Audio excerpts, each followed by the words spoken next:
এতগুলো তালের শ্বাস আর নিমকি দেখে মনটা ভরে গেল। সকাল থেকে ভাবছিলাম আজকের দিনটা খুব সাধারণ যাবে, কিন্তু না। আসসালামু আলাইকুম। এই যে বারান্দায় কিন্তু নতুন পর্দা লাগিয়ে দিয়েছি, তবে গাছগুলো এখনো ঠিকঠাকভাবে সরানো হয়নি। তার কারণ আছে, কারণ এখনো ওই ফ্ল্যাটে তো কেউ ওঠেনি, আপাতত কাজ চলতেছে। আর পিছনের যেহেতু রেক্সিন দেওয়া আছে, তার কারণে হচ্ছে এখনো আমি এটা প্রপার ভাবে করিনি। আর দেখা যাবে যদি রেক্সিন সরিয়ে শুধু পর্দা দিয়ে রাখি, ওরা যেহেতু কাজ করতেছে, সেই সিমেন্টের ছিটা আবার এখানে এসে লাগবে, যার কারণে দিয়ে রাখছি, তবে সেটা এক সাইডে চাপিয়ে রেখেছি। আর ওই যে চাল ধোয়া ডাল ধোয়া পানি রেখে দিয়েছিলাম, 3 দিন হয়েছে, আজকে গাছের গোড়ে দিয়ে আসলাম। এদিকে তো রান্না বসিয়েই রেখে এইসব কাজগুলো শুরু করি। কাটাকাটি তো আমি রাতেই করে রাখি। রাতে যদি আমরা কিছু কিছু কাজ এভাবে আগিয়ে রাখি, তাহলে দেখা যায় সকালটা অনেক সুন্দর আর স্নিগ্ধ হয়, যেটা আমাদের কাজের পেরেশানি অনেকটাই কমিয়ে দেয়।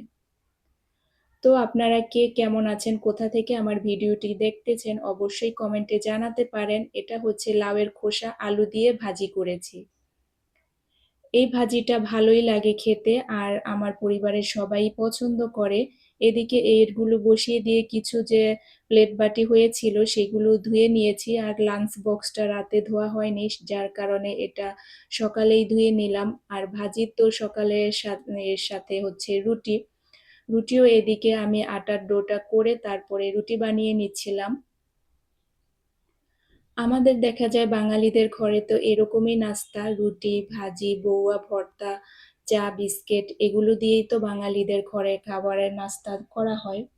প্রতিদিনের মতোই সকালটা শুরু হয়েছিল, ভাবছিলাম যে সাধারণ একটা দিন যাবে, তবে সেটাকে আরো বেশি বানিয়ে দিয়েছে যে বাচ্চাদের স্কুলে দিতে গিয়ে তাকে বলেছিলাম যে 2-1 আইটেম সবজি নিয়ে আসতে, সবজি ছিল না। এই যে ভাজি করেছিলাম লাউয়ের খোসা আলু, আর মাছটা শুধু ভুনা করেছিলাম পেঁয়াজ দিয়ে। তবে সে মাছ নিয়ে আসছে 1 আইটেম, ঠিক আছে, তবে শাক নিয়ে এসেছে, ধনিয়া পাতা অনেক কিছু নিয়ে এসেছে। আসলে শাক বাছতে সময় লাগে, আর বাচ্চাদের নিয়ে যেহেতু বারবার বের হতে হয়, আরো অনেক ধরনের ভ্যারাইটিস কাজ থাকে, তখন সকালবেলা একবারে অনেকগুলো শাক দেখলে তখন ভালো লাগে না। তারপরে আবার পরে যখন কিছু সময় পরে হয়, তখন আবার ঠিক আছে মনে হয় যে পরে বিকেল আস্তে ধীরে করে নেব।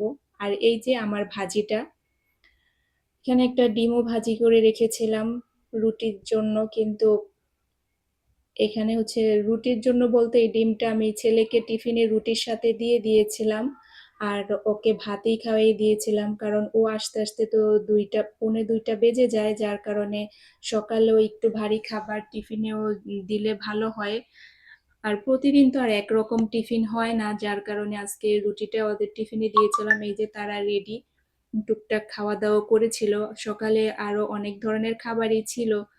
এই যে এখানে আম কেটেছিলাম, তারপরে লিচু নিয়ে আসা হয়েছিল আগের দিন, সেই লিচু ছিল, সেমাই করেছিলাম, সেমাই ছিল।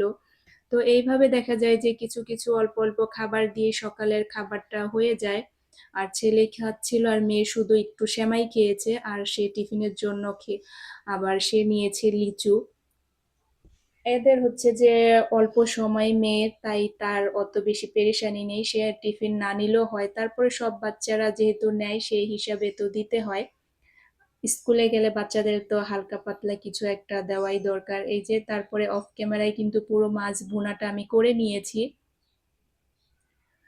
এমনিতেই ভিডিওতে খুব একটা হয় না, যার কারণে যতই ছোট করি আর যাই করিস ফলাফল সব একই আসে। আমার তরকারিটা হয়ে এসেছে, এখানে আমি টানা জিরার গুঁড়োটা দিয়ে দিচ্ছিলাম। সময়গুলো খুব দ্রুত চলে যায়, আর দিন সকাল শুরু হলে মনে হয় দুপুর হয়ে যায়। রান্না শেষ, কাজ শেষ না করতে করতে আবার দেখা যাবে যে মেয়ের স্কুল থেকে আনার সময় হয়ে যাবে। আর এদিকে যেগুলো বের হয়েছিল সেগুলো আমি ক্লিন করে নিলাম, তারপরে আবার মাছ নিয়ে এসেছিল। তবে পাবদা মাছ কাটতে বেশি সময় লাগে না, যার কারণে এভাবেই নিয়ে আসে। অন্য যে কোনো ধরনের মাছ যখন আনা হয় তখন কাটিয়েই নিয়ে আসে। তরকারিটা আমি ধনিয়া পাতা দিয়ে দিলাম, আর এই যে এখানে সবজি নিয়ে এসেছে, লাউ, তারপর বাঁধাকপি, শাক, ধনিয়া পাতা, তারপর হচ্ছে বরবটি, কারকল, এগুলো অনেক ধরনের আইটেমই নিয়ে আসা হয়েছিল। আর মাছ নিয়ে আসা হয়েছিল শুধু 1 কেজি পাবদা মাছ। এটা কাটতে বেশি সময় লাগেনি, অল্প সময়ে কেটে নিয়েছিলাম। আর ওই সাইডগুলো না তখন আর আমি ঘষিনি, যখন রান্না করব তখন করে নেব, কারণ তখন আমার সময় ছিল না, আরো অনেক কাজ করতে হয়। সকাল দিকে না বাসা দেখা যায় ঝাড়ু দিয়ে মপ করা, আর আমি হচ্ছে যে প্রতিদিন মপ করি। তো দেখা যায় সপ্তাহে 1-2 দিন আমি ঝাড়ু দিয়ে দিই, সকালে আমার হাজবেন্ড অনেক দিন মপ করে দেয়। আর এদিকে হচ্ছে যে আমার কাজ করতে করতে না খাওয়ানোর সময় ছিল না। তো ছোট বেবিকে আমি ইচ্ছে করে ভাত মাখিয়ে চামচ দিয়ে দিয়েছিলাম, সে অল্প একটু খেয়েছে, যাও চেষ্টা করেছে। তো মাঝে মাঝে একটু দিতে হয়, না হলে তো শিখবে কিভাবে, ফালাক আর যাই করুক। তবে পরে বেশি অর্ধেকটা আবার আমারই খাওয়াই দিতে হয়েছে, তবে চামচ ছিল তো দেখা যায় ভাত হাত একটু থাকলো, চামচ দিয়ে খাওয়াই খাওয়াই দিচ্ছিলাম আর অন্য কাজগুলো করে নিচ্ছিলাম। এরপরে হচ্ছে যে অনেক সময় পরে ফ্রেশ হয়ে বাচ্চাকে স্কুল থেকে নিয়ে এসেছি, আর এই যে এই চানাচুর, এটা কিন্তু খুব মজার একটা চানাচুর। বনলতার এই চানাচুরটা একটু ঝাল ঝাল থাকে। তো মেয়ে চানাচুর খাবে আর আমি চা বসিয়েছি, ওরকম সময়ে হচ্ছে যে কলিং বেল এসেছে। তো এই যে এখন তারা হচ্ছে যে বাসায় এনে তাদেরকেও, বাসায় আসার পরও তো রেস্ট নেই। এগুলো আমি আগেই যে যাওয়ার আগে টেবিল বাসা সব ক্লিন করে রেখে গিয়েছিলাম। তারপরে এসে তাদেরকে আবার গোসল করিয়েছি। গোসল করিয়ে তো হয় না, তারপরে তাদের আবার লোশন দেওয়া, এটা সেটা করা। এই যে ব্যাগটা এখানে রেখেছি, এখানেই আছে, আবার এখান থেকে নিয়ে তারপরেই করতে হবে। এই যে মাশাল্লাহ আমার মিষ্টি আলু গাছটা নিচের পাতাগুলো সব মরে যাচ্ছে, উপরের মাথাটা শুধু উপর দিকে উঠতেছে। এরপরে যে কলিং বেল এসেছিল, দোকানের স্টাফ নিচে এসেছিল, তো ওকে দিয়ে বেশ অনেক পরিমাণে তালের শাঁস, এটা তো আমরা তালের শাঁস বলি, কে কি নাম বলেন অবশ্যই কমেন্টে জানাবেন। আমরা তো এইটাকে তালের শাঁস বলি, আর এই যে এগুলোকে নিমকি বলি। খুব মজা এই নিমকিগুলো, মচমচা। আর তালের শাঁসটা হচ্ছে যে আমার বাচ্চাদের আমার সবারই অনেক পছন্দ, যার কারণে এতগুলা পাঠিয়েছে। এটার কারণ এর আগে একদিন আগে হচ্ছে 6টা তালের শাঁস 40 টাকা দিয়ে এনেছিল, মানে 6 পিস। তো ওইটা দেখা যায় কারোই সেভাবে হয়নি, এক পিস এক পিস খেয়ে, যার কারণে সে এবার অনেকগুলো পাঠিয়েছে। তো এগুলো আমি দেখা যাবে এখন ওদেরকে করে দেব, তার আগে নিমকি ভরে নিই। আর আমার চাটা যেহেতু আমি বসিয়েছিলাম, সেগুলো খেয়ে তারপরে তালের শাঁসটা আমি ক্লিন করে নেব। তো এই যে নিমকি বড় একটা বয়মে ভরেও আবার ছোট আরেকটা বয়মে ভরতে হয়েছে। তো এখন এগুলো আমি রেখে দিয়ে এসেছি, তারপরে হচ্ছে যে এই যে আমার চা নিয়ে এসেছি, চাটা নিয়ে আমি ড্রয়িং রুমের জানালার সামনেই বসি। তবে আজকে যখন বসতে গিয়েছি তখন না দেখি জানলার ওদিক দিয়ে ওই পাশে মানে মানুষ দেখা যায়, যার কারণে আর ওই জানালার পাশে বসতে পারলাম না। আর আমার পার্টনার চলে এসেছে ওই যে ওই কর্নারটায়, ওইখানে বসে বসে চা খাই, আমার খুব ভালো লাগে। আর বাহিরের আকাশ প্রকৃতি একটু দেখা যায়।